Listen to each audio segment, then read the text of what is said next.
¿Alguna, algún comentario, algo antes de empezar la clase, por favor? Algo que podamos, una inquietud, algo. A ver, díganme.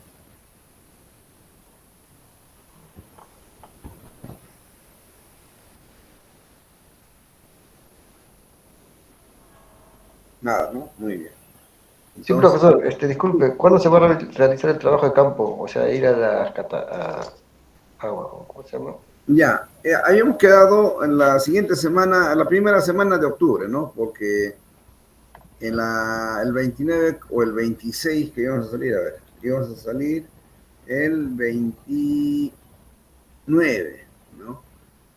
Pero también les había comentado que el 19 vamos a ir con el salón del profesor Alex también, ¿no?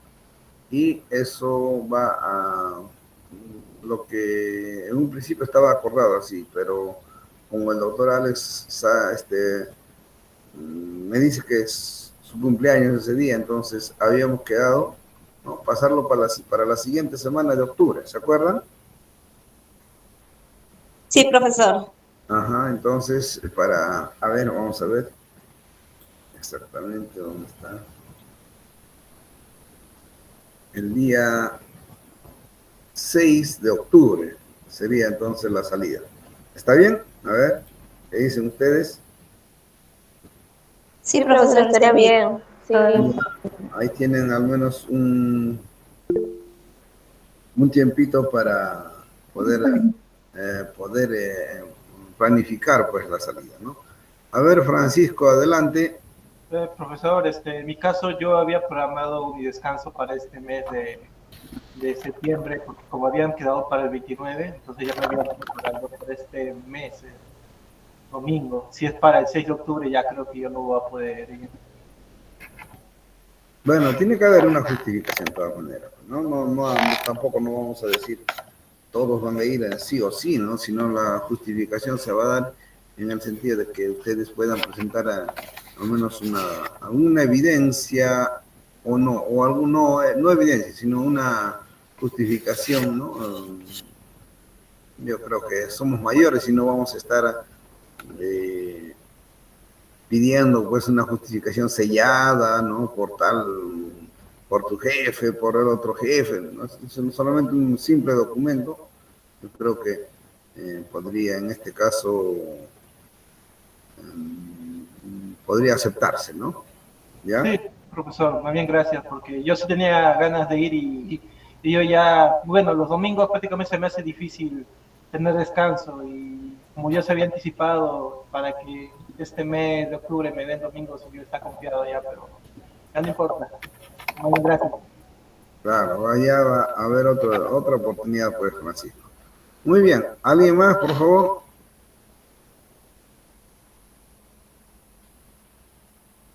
Bueno, vamos a iniciar entonces la clase.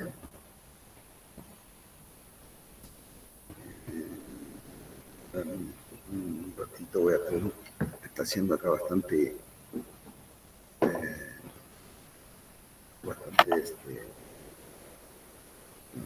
Un ratito voy a tener un vasito con agua para empezar. Pues.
Ya, ahora sí, empezamos, ¿ya?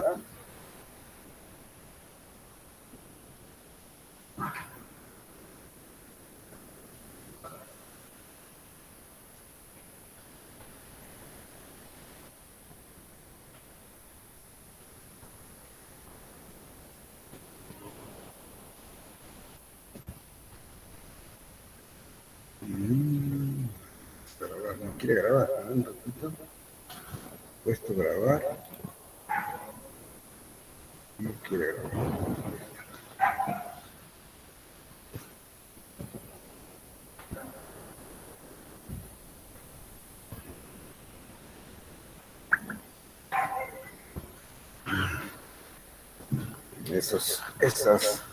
Esas casualidades del destino, ¿no? Justo me tocó hacer clase con mi hijo, él está haciendo, no sé si habrán escuchado, en el otro ambiente está dictando su clase al instituto.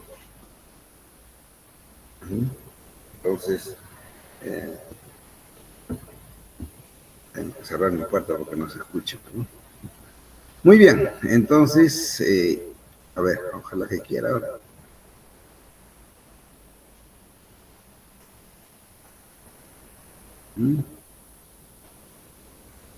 Hasta que no quiere.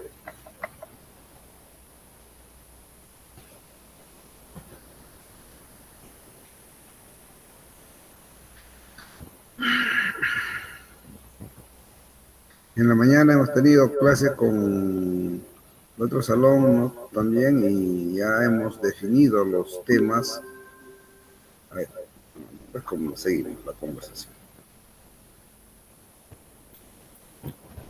Muy bien, vamos a realizar hoy día la clase de etnobotánica y conservación de plantas medicinales. La etnobotánica, esto lo vamos a hacer algo rápido porque es más que nada es la forma como se está llevando el cuidado tanto de las plantas como de los animales y en sí, en forma global, cómo va el mundo, ¿no? En cuanto a su cuidado, cómo nuestro universo, nuestra naturaleza está siendo cada vez más diezmada. Eso más que nada vamos a ver esto en esta oportunidad, ¿no? Vamos a ver lo que es biodiversidad y otros aspectos más. Entonces, vamos empezando diciendo pues que muy recientemente nos hemos enterado de que la naturaleza se cansa, como nosotros, sus hijos. Y hemos sabido que como nosotros pueden morir asesinados. ¿De qué manera? ¿A qué quiere decir esto? Que si nosotros no tomamos conciencia y no cuidamos nuestra naturaleza, en muy poco tiempo, ¿no? Vamos a sufrir las consecuencias de esto, como ya estamos empezando a sufrir, ¿no? Con algunas sequías, con algunos los huracanes, algunos lluvias torrenciales. Todo esto es por la alteración que se da en la naturaleza. ¿Y quienes propician esta alteración? Somos mayormente los seres humanos. Y eso no tomamos conciencia de cuidar nuestra naturaleza. Entonces la etnobotánica va a estudiar pues todo ese entorno, toda esa relación que hay con la naturaleza y nuestro papel dentro de ella, ¿no? Dentro de ella. La etnobotánica es la ciencia que estudia el uso popular de la flora silvestre o naturalizada de una región o época. Relacionan al hombre con el medio que lo rodea desde tiempos muy antiguos hasta la actualidad. Esta relación es importante para la supervivencia y desarrollo de los pueblos y de las culturas, ¿no? Entonces, el hombre ha sido pues partícipe en todos los cambios que se ha dado a nivel de la historia, ¿no? A través de la historia. ¿Ya? Y, por ejemplo, en la actualidad existe una tendencia a que los estudios etnobotánicos fortalezcan el desarrollo comunitario, sus economías, regionales y propician la conservación de la biodiversidad cultural. O sea, ¿qué es lo que pasa? Nuestros conocimientos, ¿no? Si nosotros aprovechamos nuestros conocimientos etnobotánicos, etnofarmacognósticos, y nos decidimos a cambiar, ¿no? O a desarrollar nuestro entorno, nuestra comunidad se puede decir, ¿no? Vamos a mejorar las economías. ¿Por qué? Porque vamos a saber aprovechar lo que la naturaleza nos da. Muchas veces no lo aprovechamos y esto hace que se pierda esa oportunidad, ¿no? Mayormente todos pues estamos fijados en todos migramos, ¿no? hacia la capital, ¿no? En busca de un desarrollo de repente, pero al final nos olvidamos nuestros orígenes, ¿no? Y ese espacio donde hemos dejado queda pues vacío, ¿no? Y cada vez al quedar vacío no se conserva esos lugares y se va degradando cada vez, ¿no? La etnobotánica define el papel de los vegetales en las sociedades humanas. Dice, estudia la interacción de los grupos humanos con las plantas, su empleo para fabricar sus instrumentos y herramientas, para proteger sus viviendas y vestuarios, para alimentarse, curarse de las enfermedades, comunicarse con sus congéneres, mediante papeles, tintas, tatuajes, etcétera, así como su asociación en la vida social, ¿no? En cuanto a los rituales, juegos, música, etcétera. Entonces, la etnobotánica también va a estudiar eso, ¿no? Va a estudiar esa relación que hay en esas diversas actividades del hombre en relación a su medio en que vive. ¿Qué es la biodiversidad? ¿Cuál es el origen de la biodiversidad? ¿Qué importancia tiene la biodiversidad? ¿Ya? La biodiversidad está en crisis. Para ello, ¿por qué? Cada vez más, muchas especies van extinguiéndose, ¿no? ¿Y qué responsabilidad tiene el sistemático frente a la crisis de la biodiversidad? Mucho tiene que ver, ¿no? Su clasificación. El sistemático es la persona que se encarga de estar clasificando a los animales, vegetales, y estar controlando y estar haciendo su actividades censales, ¿no? Controlando la población de estos, más que nada de los animales y vegetales para evitar su extinción. Entonces, la biodiversidad pues es la variedad y variabilidad de los seres vivos y de sus ecosistemas. Componentes de la diversidad biológica tenemos el ecosistema en forma general, ¿no? Cada ecosistema está dividido en especies, ¿no? Y las especies en genes. Entonces, por ejemplo, en cuanto a genes, estamos viendo unos granos de maíz, ¿no? Que tienen una genética especial para que tengan estas características, ¿no? Los genes son características propias, pues, de cada individuo, ¿no? Y este conjunto de genes van a formar unas especies, las especies.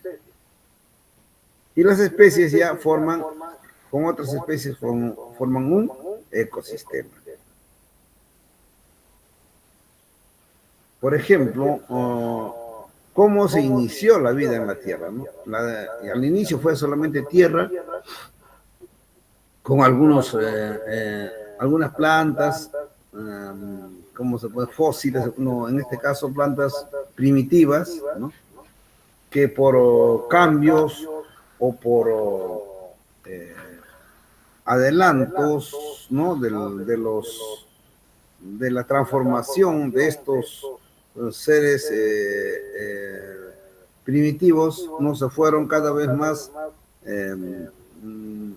asociándose, ¿no? Asociándose y formándose complejos, ¿no?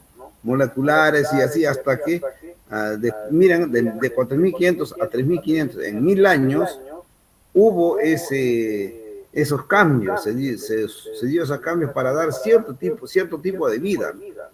Y nacen los procariotas, aquellos organismos no completos, pues, ¿no?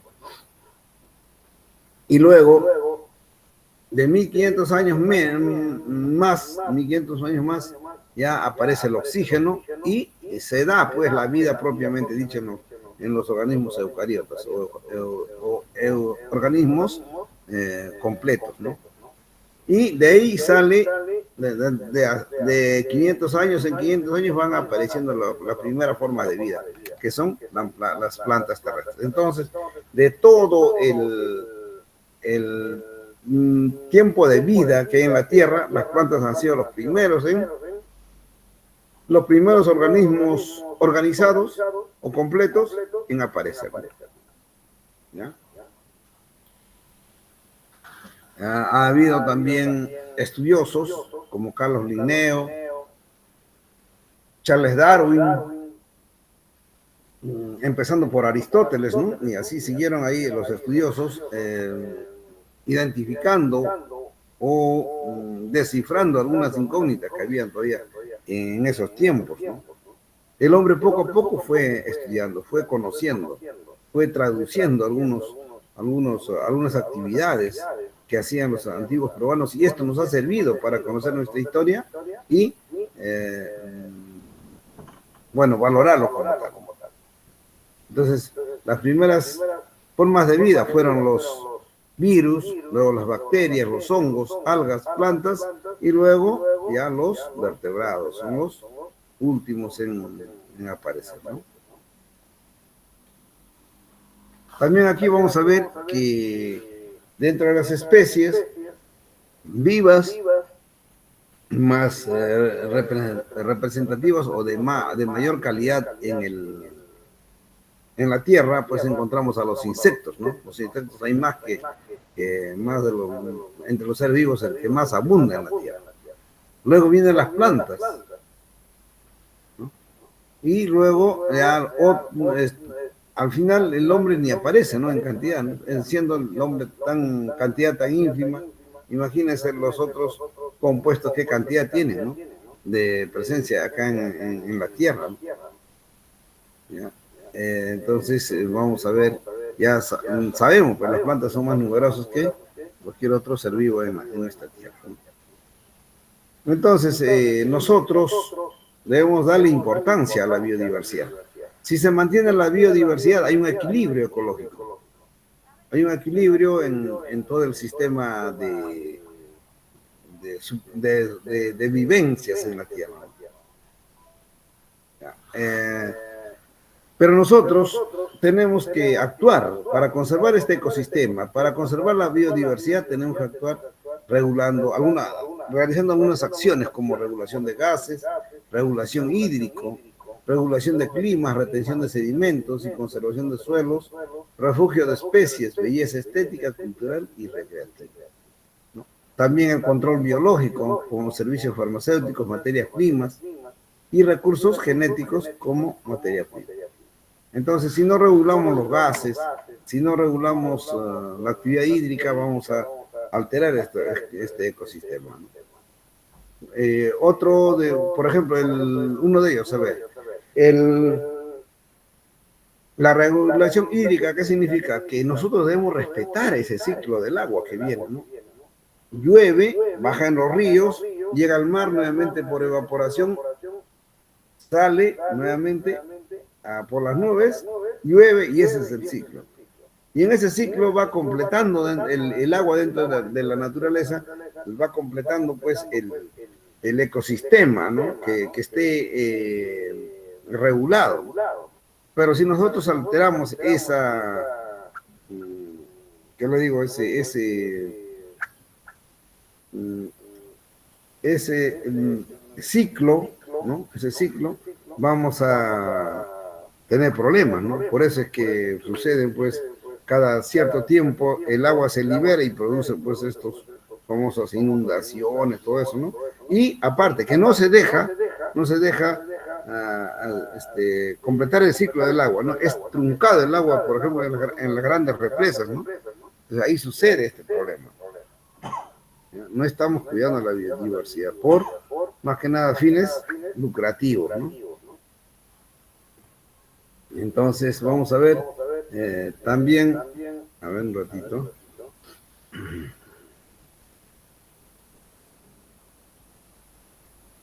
Ya, entonces vamos a ver que este ecosistema, esta biodiversidad también ha sido alterado pues por la introducción del avance científico, ¿no? Por ejemplo, la biotecnología, ¿no?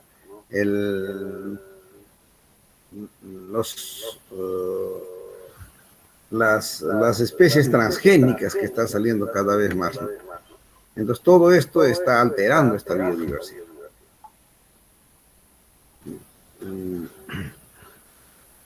Por ejemplo, los puntos críticos, ¿no? Vemos ahí en el mundo En cuanto a la biodiversidad, al peligro de la biodiversidad, lo estamos viendo, ¿no? En rojo aquí, ¿no?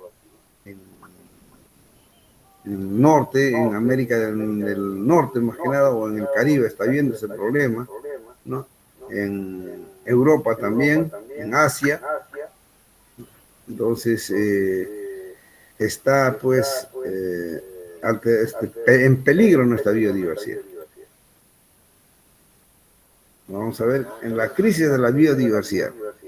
Es la extinción de especies mayor que la extinción natural. La tasa de extinción de especies entre 20.000 y 50.000 por año, ¿no? Se van, imagínense esa cantidad que se van extinguiendo, ¿no?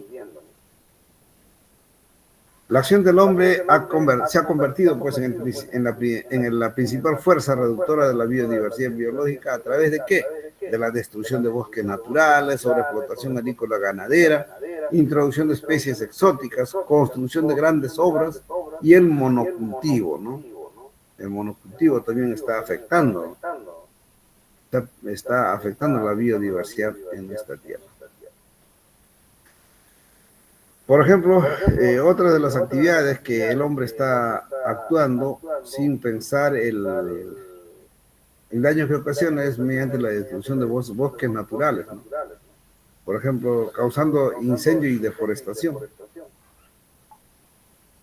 Entonces, por ejemplo, en 1998 aproximadamente se ha talado, ¿no? Más de 33 millones de hectáreas. ¿Ya? A la fecha está bajando, pero de todas maneras es peligro, ¿no? Es un peligro de que se sigan pues destruyendo nuestra vegetación y para actividades pues económicas de ciertas empresas, ¿no? Y eso afecta a la biodiversidad. Y afecta a la biodiversidad y con ello también aparecen nuevas enfermedades, ¿no? Como leishmaniasis, tegumentaria, dengue, chikungunya, etcétera, ¿no? Todo esto pues es producto de que ya no tenemos esos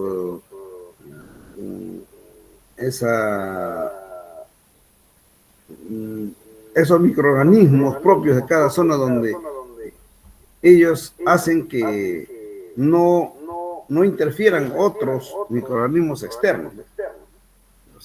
Se defienden entre ellos, pero al haber esta deforestación, esos insectos también desaparecen, ¿no? Entonces dan una puerta de entrada libre a estos nuevos parásitos y nuevas enfermedades.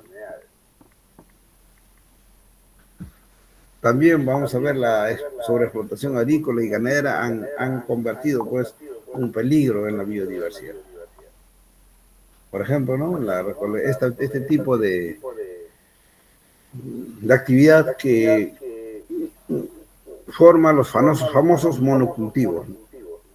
Solamente un solo tipo de vegetal para fines económicos, pero no hay pues un grado de apoyo a la biodiversidad acá. Las zonas ganaderas también, al final la tierra va empobreciéndose cada vez más porque no hay lluvia, ¿no? No se ha afectado ese ciclo del agua, ¿no? Ya. Entonces, y cada vez más los monocultivos se van dando pues con los famosos transgénicos. Por ejemplo, ahora se cultiva mucho transgénicos de soya, maíz, algodón. Ahora ya están entrando los transgénicos pues a las frutas también. Entonces, en verdad, más que nada en esos centros comerciales grandes, pues no se sabe cuál es la procedencia de esa fruta, ¿no? Al menos de nuestros mercados pequeños sabemos que viene de la chacra, así podemos comer todavía sano. Pero en las grandes tiendas comerciales ya no se sabe qué es lo que tiene, de dónde tiene. A veces hasta preparan una cosa por otra y te venden, como dice la palabra, gato por liebre, ¿no? Con la finalidad de lucrar.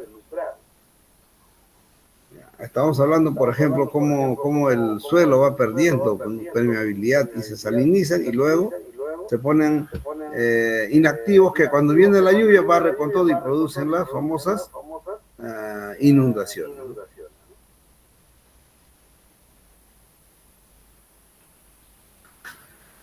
Ahí ya le dije, ¿no? El monocultivo pues no hace que desarrolle otras plantas, solamente una planta, y esa planta es cuidado desde que comienza, desde que germina hasta que sale, ¿no? Para cuidado del efecto de los insectos, y esto hace que también empobrezca pues la tierra y ya no se encuentre este, esa microbiota, ¿no? Dentro del suelo, ¿no? ¿Ah?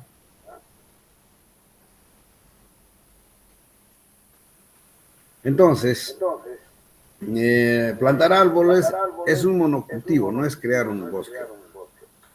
Los insectos encuentran alimento constantes y pocos predadores y se convierten en plagas, ¿no? El uso de pesticidas contamina el suelo. Luego, el suelo se empobrece y pierde productividad, y si es necesario, el uso de fertilizantes también se hace, ¿no? Y el suelo pierde nutrientes y comienza a erosionarse. Entonces, ese es el efecto que produce pues un monocultivo. Ya en muchos lugares se ha protestado contra los monocultivos, pero aún así, ¿no? Siguen en aumento. A ver, yo les comento, un monocultivo también tendrá sus beneficios o no tendrá, a ver, o solamente todo es negativo, dígame.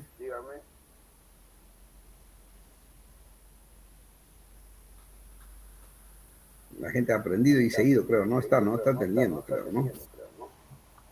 Entiende, Sí, profesor. muy bien, claro. Sí estamos, profesor. Muy bien. Entonces, dígame, ¿los monocultivos son buenos o malos también? Por ejemplo, creo que les comenté en la clase, a ver, el Valle del Porcón. ¿Dónde queda el Valle del Porcón? A ver, ¿quién me dice? O la ruta del Porcón, algo así. En Cajamarca, ¿no es cierto? Y en ese lugar, por ejemplo, antes que se cree ¿cómo se llama? ¿Cómo es el nombre completo? Valle del Porcón. ¿Cómo? A ver, vamos a ver nuestro celular, a ver.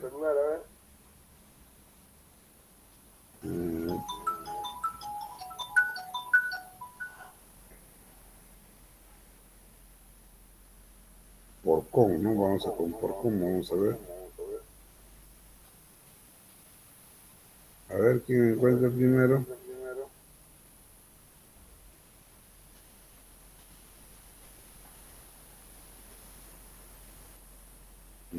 Vamos a ver. Granja Porcón, creo que es, ¿no? A ver. Entonces, eso, por ejemplo, ¿no? De alojamiento, Granja Porcón. Cooperativa El Porcón, algo así es, como la posada. Ya. Bueno, se trata del Porcón, el lugar del Porcón, ¿no? Ese lugar, por ejemplo, era un desierto, ¿no? Entonces, llegaron pues unos extranjeros, creo que son franceses, creo, y comenzaron a sembrar, a instalarse ahí, comenzaron a sembrar pinos, ¿no? Una parte y otra parte, y así fueron sembrando más y más, hasta que todo eso, lo que era un desierto, ahora lo encontramos como un bosque, ¿no? Hace 30 años atrás nomás, ¿no? 30 o 35 años atrás, era así, pasó ese cambio, y son bosques y bosques de pinos, es un monocultivo, pero dentro de ese monocultivo crecen otras variedades de plantas, ¿no? Llegaron, dice, a llegar nuevos animales, ¿no? Llegaron a albergar animales diferentes, de diferentes especies, inclusive animales que ya pensaban que ya se habían extinguido, aparecieron y se formaron nuevos riachuelos. Imagínense todo lo que lo que forma un ecosistema cuando está completo, ¿no? Ese es un ejemplo de monocultivo, pero no es del todo pues dañino o negativo, ¿no?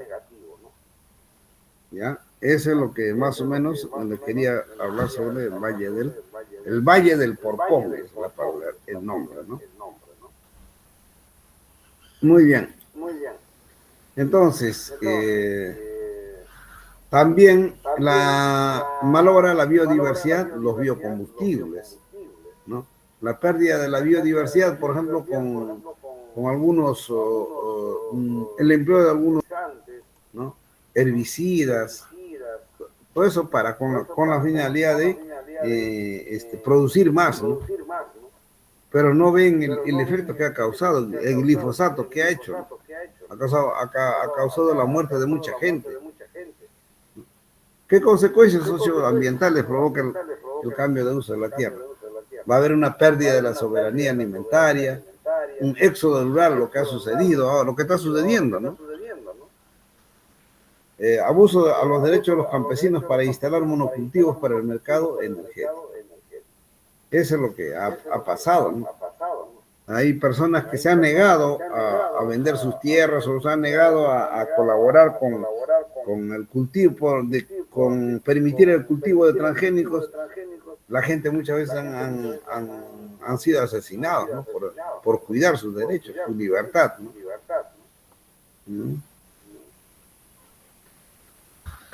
Entonces, en vista que hay una biodiversidad en crisis, ¿no? Se ha puesto una campaña pues de cuidar esto, ¿no? De tomar algunas medidas y para evitar que sigan con la destrucción de la naturaleza. Uno de ellos ha sido, ¿no? Conservación de la diversidad biológica. En el Perú, por ejemplo, ¿no?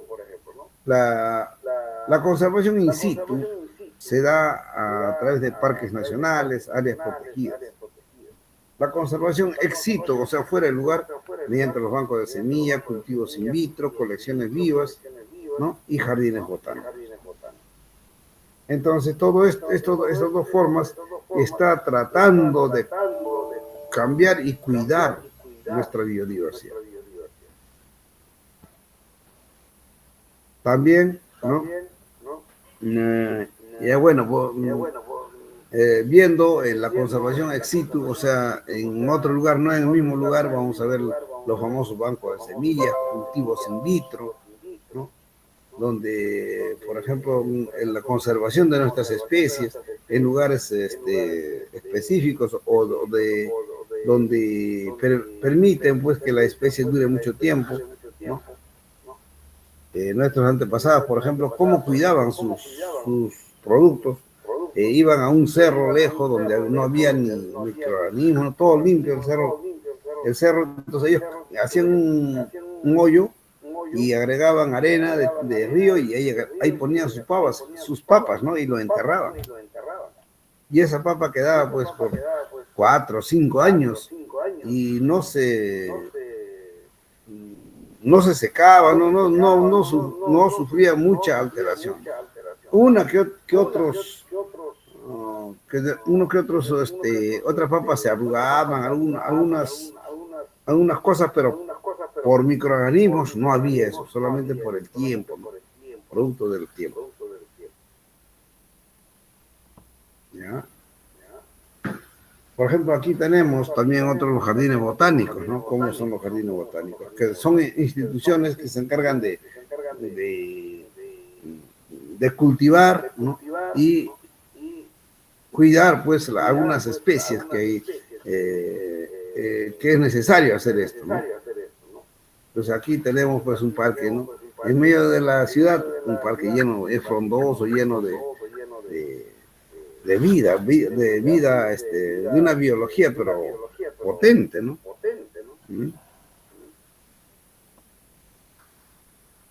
Los herbarios también, ¿no? Ustedes ya saben, han hecho su herbario para ver cuál es la importancia, ¿no? Los herbarios son colecciones vivas, como se puede decir, de plantas, ¿no?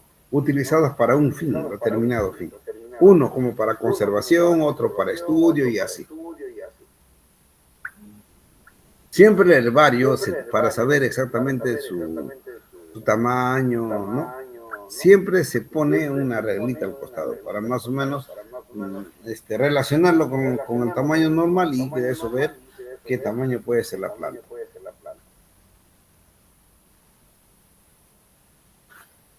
Por ejemplo, otras unidades de conservación en el Perú son pues hay áreas definidas, ¿no? Destinadas a la conservación de la naturaleza. Son áreas naturales de dominio público cuya administración es ejercida por el Estado para la protección, conservación y aprovechamiento de fauna, flora silvestre y los valores de interés paisajístico, científico e histórico. ¿Ya? Entonces, ¿cuáles son estas unidades de conservación? Tenemos los parques nacionales, reservas nacionales, santuarios nacionales y santuarios históricos. Estas unidades de conservación ya las hemos visto en la última clase de etnobotánica, ¿no? ¿Cuáles son los parques nacionales, inclusive con nombres, ¿no? Por ejemplo, como este acá, ¿no? ¿Qué son los parques nacionales? A ver, Cutervo en Cajamarca, Tingo María en Huánuco, Huascarán en Ancash, Cerro Amotape,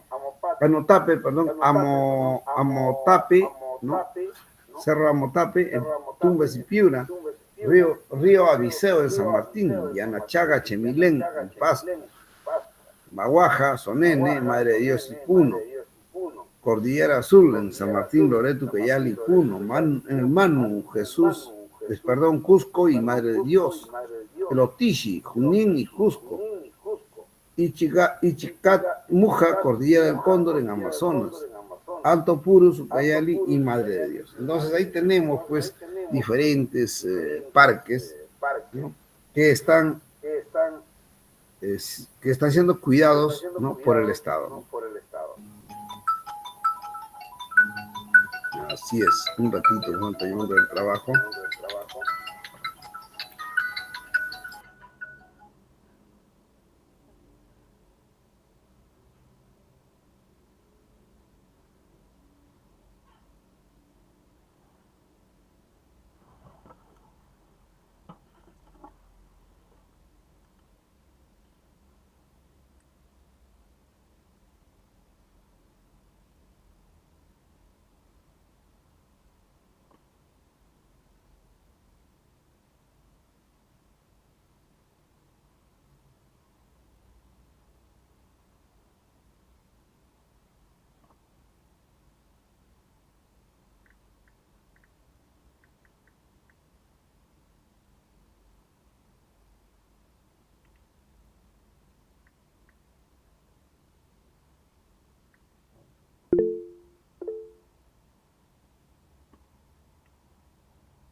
Seguimos, disculpen.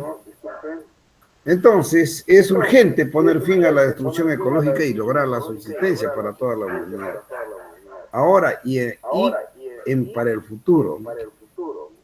¿Por qué? Miren, ¿cuánto es la tasa de extinción anual de especies? Entre 20.000 y 50.000 por año. ¿No? A ese paso, pues, si no ponemos los cuidados necesarios, vamos a terminar extinguiéndonos todos, ¿no? Ya, eso es más que nada para la conciencia, ¿no?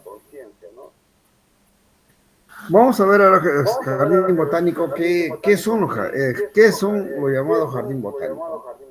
Jardín botánico es un espacio donde se conservan plantas debidamente identificadas, seleccionadas y ordenadas con un criterio científico. Sus objetivos son coleccionar plantas vivas, conservar y proteger las especies vegetales en riesgo de extinción, estudiar e investigar las especies vegetales, practicar la educación ambiental para la preservación y conservación de la biodiversidad, es decir, de flora y fauna, ¿no? Y fomentar el ecoturismo. Más que nada también dar conciencia pues a la gente que no es necesario que nosotros todavía hagamos un jardín botánico para cuidar nuestras especies, ¿no? Simplemente debe ser un cuidado generalizado y y por todos, ¿no? Sin necesidad de que nos estén controlando o haya gente que esté viendo eso, que esté controlando eso. Entonces, los jardines botánicos pues son para que puedan servir, ¿no? Como de acuerdo a las utilidades que se ha descrito. Especies asistentes del jardín botánico. ¿Qué cosa podemos tener en el jardín botánico? Debemos tener todo lo que es de plantas medicinales, sin importar el uso medicinal, industrial, ornamental, frutal, forestal que se le dé. Toda planta es, ¿no?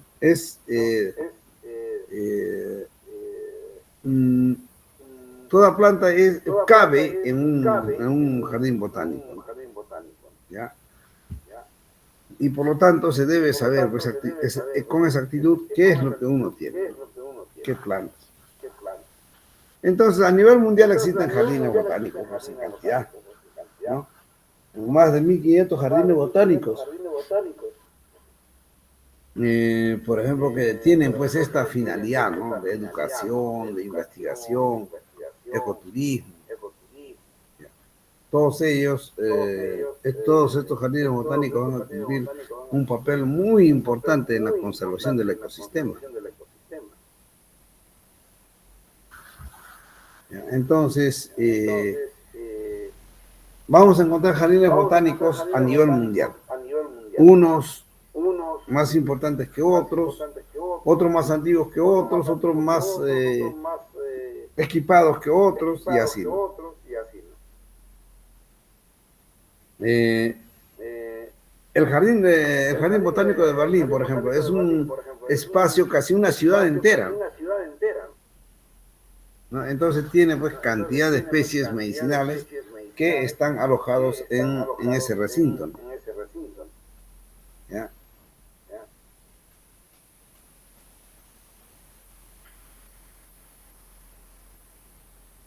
Entonces vamos a ver todo las especies se van sucediendo de generación en generación de acuerdo a la heredabilidad que cada especie original, o sea, cada especie que va a dar lugar a nuevos vegetales, se puede decir, viene pues asegurando en su genotipo, en la semilla más que nada, ¿no? Vienen ahí asegurando la continuidad de la especie con todas las características de la planta pues madre, ¿no? O la planta que ya cumplió su ciclo,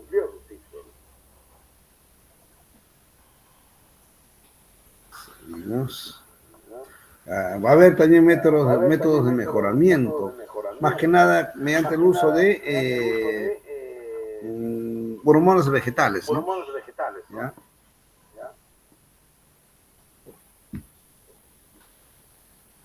Muy bien, seguimos entonces. Y siempre esos jardines botánicos ya estaban pues a la vanguardia de la tecnología, ¿no? Entonces ya se maneja a través de computadoras, de programas, ¿no? ¿Ya? Para más que nada mejorar o cuidar las especies que están ahí. Los bancos de germoplasma también son otros importantes centros de cuidado de la planta. Hay un germoplasma en el mundo que según dicen está cerca de la Antártida, ¿no? Ahora, ¿por qué cerca de la Antártida? ¿No? ¿Por qué será, no? Dicen que están en los nevados de Alaska, ¿no? Han hecho como una ciudadela adentro, ahí está el banco de germoplasma de todas las especies del mundo. En caso suceda un cataclismo, ellos están esperando pues ponerse a salvo ahí, ¿no? Y con todas las especies que habitaban en el mundo. Así comentan que se encuentra el banco de germoplasma, pues en Suiza creo que está. Razones para los bancos de germoplasma. Por ejemplo, se forman, por ejemplo, redes globales de bancos de germoplasma. Se forman también grupos, ¿no?, para la conservación de las semillas. Tantas cosas que se está haciendo ahora para el cuidado de nuestra biodiversidad.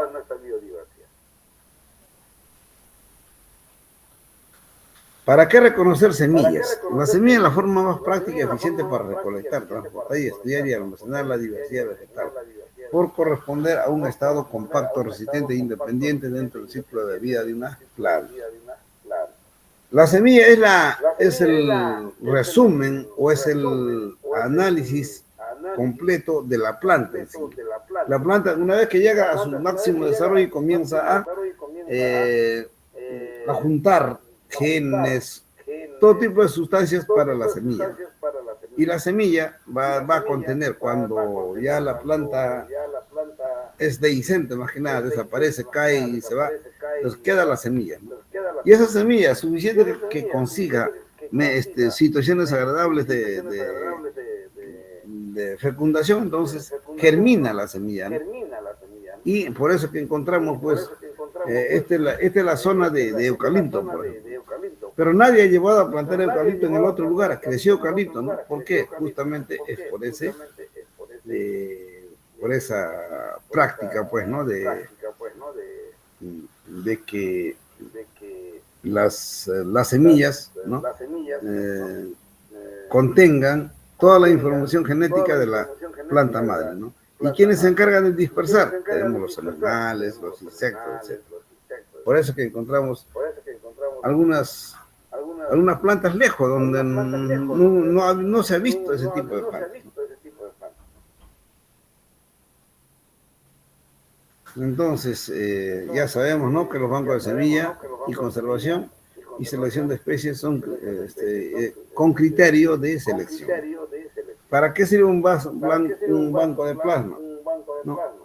Sirven para priorizar las especies con fines de conservación de semillas. Se pueden usar inclusive criterios biológicos y ecológicos. Los bancos de semillas representan uno de los métodos más efectivos de conservación. En los ceramios peruanos han encontrado, pues, de miles de, no tanto, ¿no?, unos 900 años, por lo menos, ¿no?, ha habido, pues, esos, que se han encontrado, ¿no?, semillas de hace muchos años, ¿no?, en los famosos ceramios han encontrado payares, ¿no?, en perfecto estado de conservación.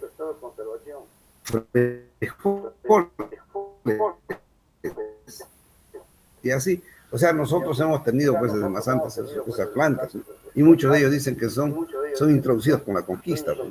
¿Se llama conquista o se llama el saqueo, ¿no? Yo lo llamo el saqueo, no la conquista. Las actividades y especies para fines de conservación de semillas requieren ser priorizadas de acuerdo a los objetivos de los proyectos específicos.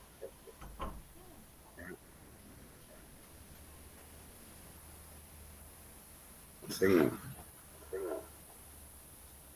Entonces, se forman proyectos, pues, de conservación de plantas, ¿no? Por ejemplo, plantas con semillas ortodoxas. Hay plantas cuyas semillas pueden ser secadas y almacenadas en frío sin que su viabilidad se vea afectada. Y así tenemos estados de conservación de las plantas raras, ¿no?, unicidad taxonómica, plantas endémicas, plantas nativas. También hay plantas endémicas. A esa planta endémica, por eso es que ahí están, pues, los insectos, todos están ahí, están presentes mirando estas plantas, ¿no?, para poder hacer el efecto de corrección, ¿no?, equilibrio, ¿ya? Planificación para la recolección de semillas, decidir la estrategia de recolección, selección de áreas de exploración y recolección de semillas. Tenemos algunos aspectos, pues, más que nada relacionados al banco de semillas. Una buena planificación contribuye en gran parte al éxito de las expediciones de recolección de semillas. Técnicas de recolección de semillas. Ahí, por ejemplo, mediante cosecha los frutos enteros, ¿no? Cortar ramas con frutos, recolectar desde el suelo, inclusive, es otra forma de cosechar, ¿no?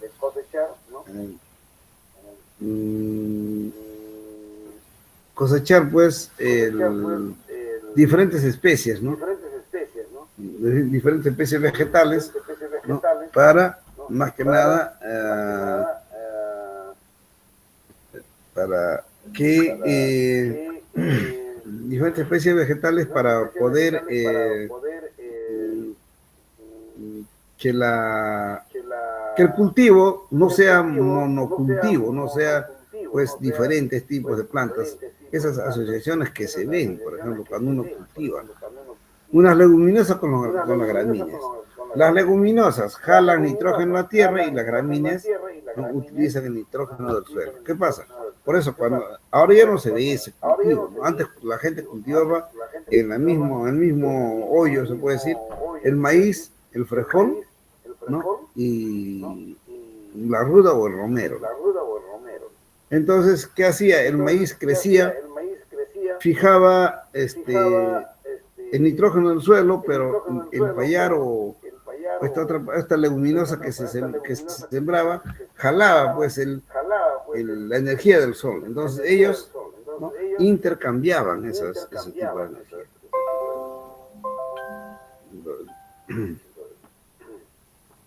El manejo de post cosecha de las semillas, por ejemplo, ¿no? Manejo de mantención de colecciones durante la expedición, frutos secos, humedad ambiental baja, semillas relativamente secas, humedad ambiental baja, semillas relativamente húmedas. Entonces, dependiendo de las condiciones ambientales, las semillas pueden envejecer rápidamente después de ser recolectadas. La longevidad de las semillas dependerá de las condiciones ambientales y del manejo de post cosecha, ¿no? Y conservación. Las semillas de los frutos secos pierden humedad durante la última fase de maduración, hasta llegar a un equilibrio con la humedad del ambiente. Si la humedad ambiental está baja, el contenido de humedad de las semillas también será bajo. Entonces, las semillas encerradas dentro de un fruto no expuestas al aire van a permanecer por mucho más tiempo. Esa es la condición de muchas semillas, no de todos, ¿no? Por ejemplo, hay unas semillas que si no pasan 2 o 3 días, no lo puedes transformar o consumir, ya se pierde. Bueno, en condiciones climáticas lluviosas después de un periodo seco puede haber pues alguna forma de poder cultivar, ¿no? Después de un periodo seco, las famosas temporadas, ¿no? que sucede pues en nuestro país, ¿no? Llueve en enero, o sea, en enero, febrero, marzo, o abril a veces y se seca ya, ¿no? Pero ya esas lluvias que han quedado han garantizado que la planta pueda sobrevivir hasta el siguiente año, ¿ya? Se recomienda mantener las colecciones de frutos carnosos en recipientes parcialmente ventilados. Cuando las semillas son de gran tamaño, de frutos carnosos, se dispersan en la estación lluviosa y además germinan dentro del fruto. Una vez que el fruto ha regresado del campo, se debe finalizar lo antes posible el proceso de limpieza y secado. ¿Hasta aquí qué les parece el tema de biodiversidad? ¿No? Frutos carnosos y ya está ya. Bueno, creo que ¿hay alguna pregunta al respecto, por favor, en cuanto a este tema de biodiversidad? A ver, ¿nadie? Muy bien, entonces vamos a Profesor, una pregunta. ver, Efraín, adelante. Había una temporada en la cual los asiáticos, los chinos principalmente acá por la región Junín, compraban la maca en grandes cantidades y llevaron para allá y dice que no pegó, no agarró la maca bueno, pues la maca sigue siendo peruana, pues. ¿Qué pasó con la biodiversidad, profesor? ¿La tierra no es apto para la maca? ¿Qué habrá pasado? Mira, ahí las plantas, cada planta como se dice, tiene su hábitat, ¿no? Muchas veces el hombre ha querido cambiar ese hábitat, pero en este caso no han podido, ¿no? Pero otras plantas sí, tienen sus microclimas, todo, ¿no? A pesar que a la maca le han puesto microclimas, o sea, de acá se llevan toda la información, ¿no? De cultivo de la maca, conservación de la maca. Se van allá, hacen igualito. El clima de tantos grados tiene que ser así, la luz así, así. Hacen lo mismo, pero no ha pegado, como se dice, la maca ahí, ¿no? Entonces eso hace que muchas plantas pues sean propios del lugar, ¿no? Oriundos y no puedan ser pues sometidos a cambios, ¿no? Y ahí la maca ha quedado, simplemente que ya se dice que los compuestos de la maca mayormente ya la han obtenido por síntesis química, ¿no? Entonces ellos tienen ahí su maca para siempre, porque ya está copiado, ¿no? Sintéticamente, y hay semillas de maca o harinas de maca, ¿no? Con harinas sintéticas, pues, ¿no? Así más o menos ha sucedido, ¿no? Con la maca en el mundo, ¿no? Hay muchas plantas que no favorecen o no, ¿qué le digo? No puede adaptarse a muchos lugares, ¿no? Entonces, eso es pues la misma estructura de la planta está hecha para ese lugar, ¿no? ¿Ya? Muy bien. A ver, ¿alguien más, por favor? Profesor, pero actualmente con los invernaderos se puede superar todos esos inconvenientes, ¿no? Por ejemplo, el mayor productor de papa en el mundo es Rusia, con su clima y todo, sino que lo hacen en invernadero nada más. Lo mismo están haciendo en Japón, en Corea con la maca, con todos los demás productos. Claro, esa técnica, pues, el invernadero es a nivel mundial, ¿no? Pero hay muchas especies que no pegan ahí. ¿Cuál será el factor intrínseco de la planta que no puede dar en otro lugar? Mayoría con los datos, ¿no? que tiene cada planta, se puede hacer, se hacen los famosos, ¿cómo se llama esto? Invernaderos, ¿no? Pero muchos no son al 100% efectivos para todas las plantas. Pero eso se hace siempre, ¿no? Con la finalidad de crear, pues, microclimas internos de acuerdo a las características donde vivía o donde se cultivaba esa planta. ¿Ya? A ver, ¿alguien más? Muy bien, entonces,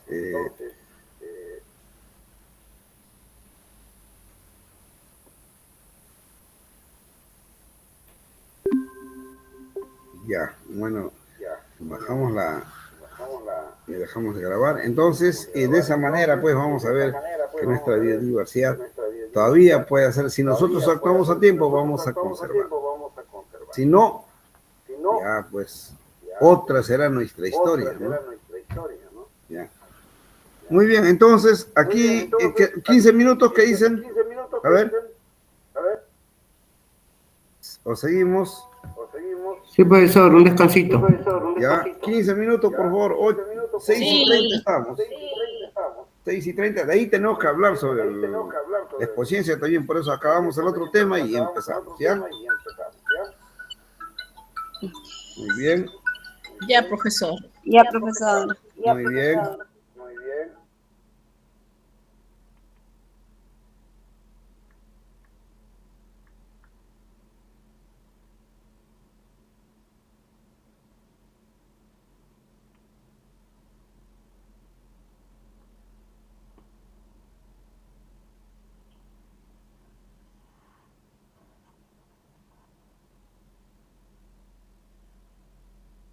Ciertos medicamentos o productos de, ¿qué le digo? De medicamentos o productos de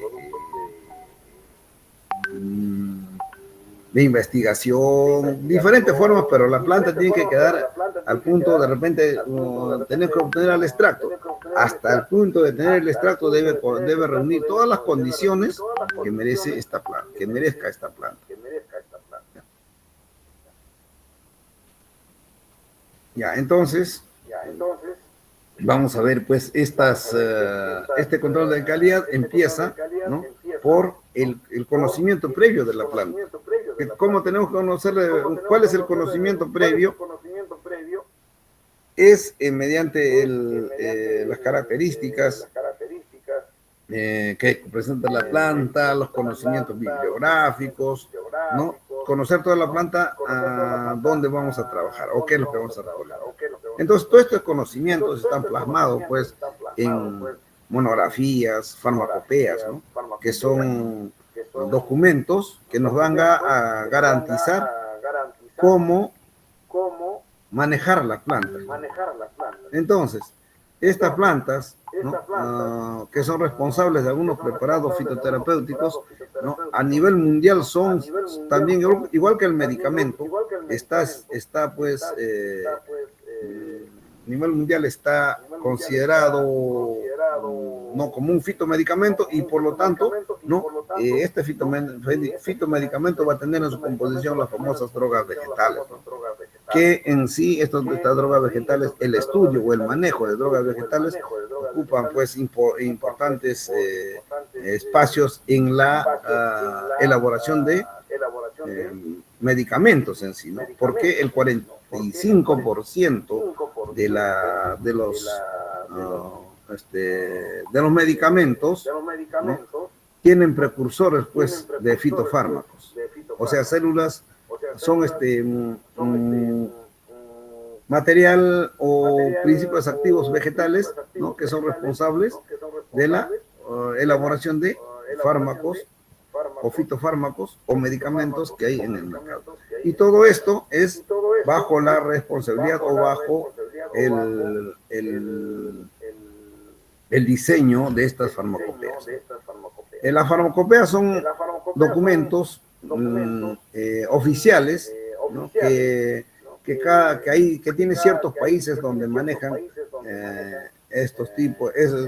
Casi todos los países manejan los fitomedicamentos, pero solo algunos países tienen estas farmacopeas, ¿no?, que cada uno rige de acuerdo a su realidad, ¿no? Por ejemplo, tenemos farmacopea americana, la farmacopea francesa, la farmacopea alemana, y tenemos en América, pues, la única farmacopea es la farmacopea argentina. El Perú se rige a esas farmacopeas, ¿ya? Pero, ¿qué pasa con los estudios que se dan en el Perú en cuanto a plantas medicinales? Las tesis, estudios de investigación, todo eso, ¿no? ¿Qué pasa con eso? Que de todas maneras, todos estos trabajos son recopilados en una base de datos, ¿no?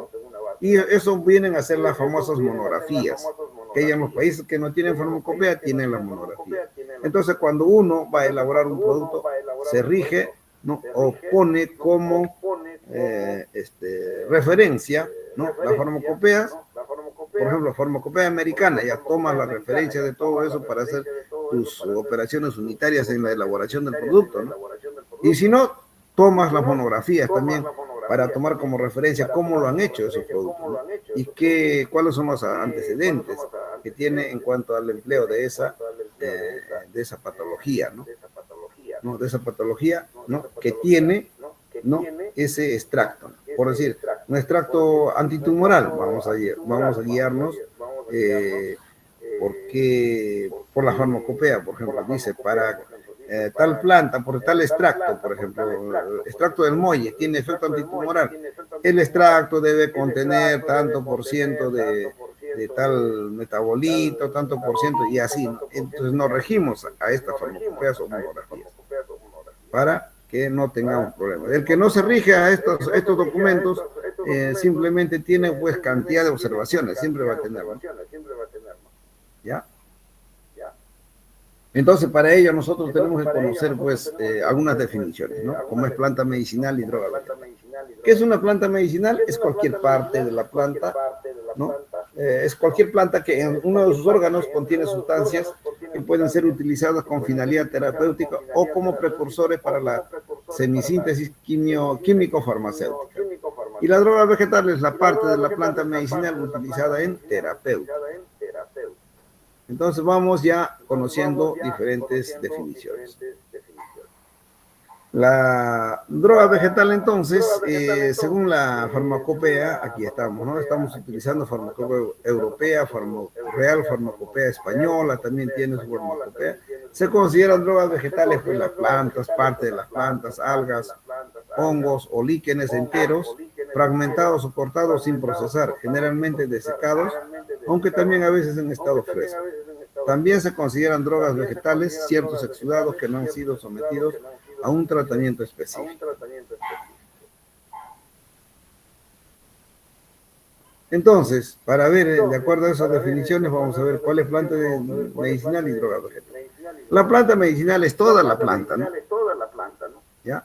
Mayormente la planta que tiene toda la planta es, por ejemplo, la valeriana, ¿no? La valeriana es, la planta medicinal es la valeriana, toda la planta valeriana, ¿no? O valeriana officinalis. Y la droga vegetal se encuentra en las raíces, que sería pues la raíz de valeriana.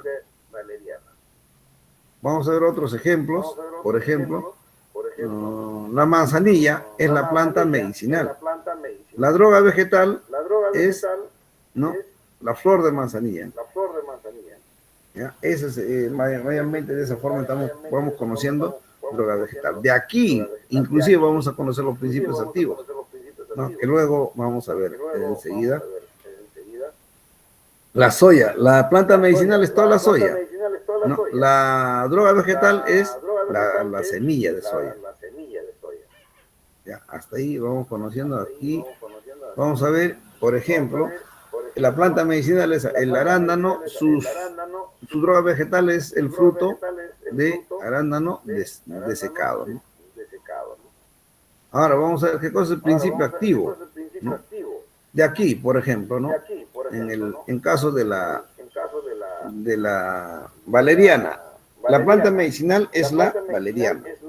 La droga vegetal es la raíz de valeriana. El principio activo son los valecotriatos. ¿Ya? Entonces hay que ver planta medicinal, droga vegetal y principio activo. Para que una droga vegetal tenga las condiciones de llamarse así como droga vegetal, debe cumplir 3 requisitos, ¿no? Calidad, seguridad y eficacia. ¿Ya? Entonces, en cuanto a calidad, ¿qué cosa es calidad? Es la aptitud de un producto para satisfacer las necesidades de los consumidores. Y control, verificación del seguimiento de las etapas y de la conformidad a las normas. Control de calidad de plantas medicinales. Entonces, como les decía un principio, el control de calidad debe realizarse desde el inicio del conocimiento de la planta inclusive. ¿Qué planta es? Me voy a las bibliografías a ver de qué se trata esto, ¿no? Entonces desde ahí ya voy empezando a hacer el control de calidad de la planta. Voy conociendo la planta, sus características. Y eso me va a servir que cuando empiezo a trabajar con la planta, tengo que emplear esos conocimientos que he adquirido. Ya eso es control de calidad, porque ya muchas plantas tienen variedades similares, entonces ya voy separando, voy teniendo la planta verdadera, ¿no? Entonces, el control de calidad va a venir pues desde el origen, cultivo, recolección, conservación y almacenamiento. En todas las etapas de este proceso que sufre la planta o que hacemos con la planta, debe estar presente siempre el control de calidad. ¿Ya? Entonces, vamos a nosotros a describir ciertas cualidades, ¿no?, de las drogas vegetales, ¿no? Teniendo como consideración, utilizando una farmacopea o una monografía. Dice, ¿no?, por ejemplo, el control de calidad tiene ensayos botánicos, ensayos físico-químicos, ¿no? El segundo de control de calidad es ensayos físico-químicos. Y tercer control de calidad es el control de pureza, ¿no? Cada uno con sus características. Entonces, el control organoléptico en los ensayos botánicos nos va a decir que tal planta tiene esta característica. ¿Y cómo se sabe si es esta característica? Nos los dice la monografía. Examen macromorfológico. La planta, por decirlo ya, tiene esta característica. ¿Y cómo lo comprobamos que tiene esa característica? Nos vamos nosotros a verificar mediante la monografía. El examen micromorfológico, por ejemplo, tiene el mirado al microscopio, tiene estas características. ¿Y por qué se dice que tiene esas características? ¿Por qué lo dice la monografía? ¿Ya? En los ensayos físico-químicos cualitativos, vamos a hacer de acuerdo a, y los resultados que salen de estos ensayos cualitativos debe estar conforme dice la monografía, ¿ya? Entonces, el control de calidad, los ensayos físico-químicos, por ejemplo, hay ensayos generales, cuantitativos. El control de pureza, dice, ausencia de elementos extraños. En estos elementos extraños nos va a decir qué elementos extraños se consideran. ¿Cuáles son estos elementos que se consideran extraños? Nos va a decir la farmacopea o la monografía. ¿Ya? Determinación de pesticidas. ¿Hasta qué ¿cómo se llama esto? ¿Hasta qué valores, ¿no?, se permite la presencia de pesticidas en una planta? De repente lo mínimo, 0.0 milimicras o ¿no?, por mililitros, por decir, ¿no? Entonces, ¿dónde está especificado eso? En la farmacopea. Entonces, si nosotros nos regimos así a estos documentos, no vamos a tener problema cuando nuestro producto vaya pues sea pues exportado, ¿no? Porque cada país tiene su farmacopea, que uno llega y ellos van a analizar, por eso ellos tienen su oficina de control de calidad y van a analizar estos productos. Y si nosotros acá lo hemos pasado, hemos obviado algo, allá lo van a detener, ¿no? En el lugar donde van a llegar estos productos. Y si lo detienen allá, pierde todo ese lote de producción. ¿Ya? Entonces, el control de calidad en los ensayos botánicos, el cual nos va a permitir confirmar la identidad de las drogas detectando posibles falsificaciones, va a comprender pues examen organoléptico, examen macromorfológico y examen micromorfológico. Vamos a ver estos tres exámenes, ¿ya? Los ensayos botánicos, por ejemplo, examen organolépticos, es el empleo de los órganos sensoriales, ¿no?, para ver más o menos que si es la planta o no. Nosotros lo que queremos es tener la planta pura y trabajarlo así, ¿no? Entonces, ¿eso qué nos van a dar? Muchas veces nos va a dar la experiencia, ¿no?, que conocemos la planta, su olor, color y sabor, y bueno, rigiéndonos por estos aspectos que dice la farmacopea, ¿no? En cuanto a color, dice, ¿no?, la planta puede ser también aromático, oliáceo, alcanforáceo, nauseabundo, desagradable, a especie, etc. Olores característicos o sui generis como la menta, la canela o anís. Eso sui generis quiere decir cuando una planta tiene un solo aroma, un solo olor, que no tiene otro, ¿no? Por eso se le dice sui generis. ¿Ya? En cuanto al color, vamos a ver que la planta puede tener polvos de hojas, humedades y tallos. Son de color verde, cortezas y raíces son de color marrón oscuro o marrón rojizo. ¿Quién lo dice? La farmacopea lo dice para esta planta, ¿no?, para la planta de la pasiflora. En este caso es la planta de la hoja de la maracuyá, ¿no? ¿Ya? El sabor, por ejemplo, puede ser dulce, ácido, salino, astringente, punzante, nauseabundo, aromático, etc. Entonces, en cuanto al color, por ejemplo, tienen un color característico. Si yo voy a utilizar la quina, debe tener este color, ¿no? Este color, el color rojo. Si voy a usar la canela debe ser de color castaño. Si voy a utilizar el ruibarbo, debe ser de color anaranjado, ¿no? Y así vamos a ir conociendo en cuanto a sus características organolépticas, ¿no? En cuanto a sabor, por ejemplo, el regaliz es dulce, amargo es la nuez vómica, quina, cristiana, pasiva, y el sabor aromático es la canela y clavo. En cuanto al color, las plantas con aceites esenciales, menta, hinojo, canela, romero, olito, anís, tienen pues, en cuanto al olor, ¿no? Tienen olores característicos, ¿no? O sea, son sui generis. Control de identidad, tenemos ensayos botánicos, el examen macromorfológico, es el que encarga, ¿no?, de conocer, ¿no?, de conocer y detectar, ¿no?, cada órgano, y debe cumplir pues con los parámetros que dice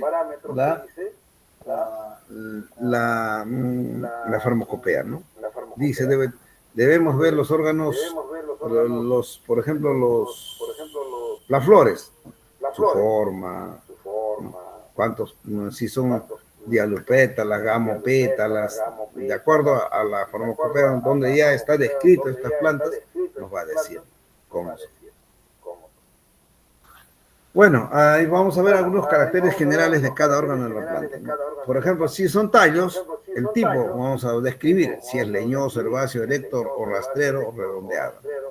En las hojas, por la forma del limbo, de repente podemos decir, ¿no?, tipo de nerviación, la presencia o no de pelos, textura, superficie, etc. Y con la inflorescencia es la disposición de flores, ¿no?, presencia o no de brácteas.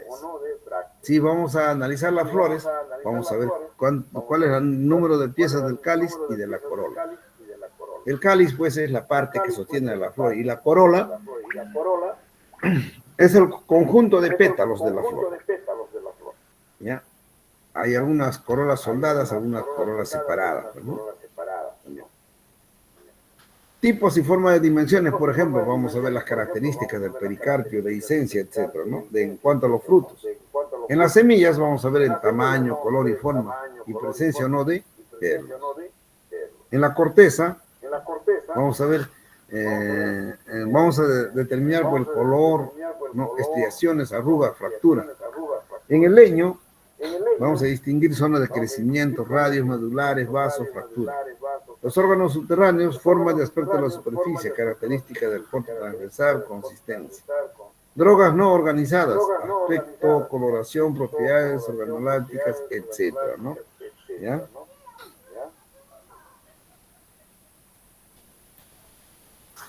Ahora vamos a ver el examen micromorfológico. Ya aquí hacemos uso del microscopio para ver los cortes histológicos y algunas drogas pulverizadas. El examen micromorfológico es indispensable para confirmar la identidad de la droga y descartar la presencia de posibles adulteraciones. Por ejemplo, ¿no?, con los cortes histológicos vamos a ver mediante bueno, los cortes tienen que ser, pues, mediante hay unos aparatos que se llaman microtonos, ¿no? Entonces, este microtono es un aparato pequeño donde se agrega la parte de la planta y se corta por pequeñas hojitas, ¿no? Es tipo una mortadela en la panería que cortan así, ¿va? Se corta pedacitos, entonces uno va escogiendo cuál de ellos voy a tener. Voy a estudiar, voy a determinar esto. Pero previo a ello se tiene que echar unas gotitas de tinción para que pueda colorear los órganos, ¿no? ¿Ya? Entonces, los estudios histológicos se llevan a cabo mediante cortes transversales o longitudinales, efectuados mediante un microtomo, ¿no?, montados con técnicas de aclarado y coloración. Reactivos para aclarar, ¿no? Si la célula vegetal está muy oscura, entonces hacemos uso de algunos reactivos, tanto para aclarar como para pintar algunos órganos. Entonces, utilizamos para aclarar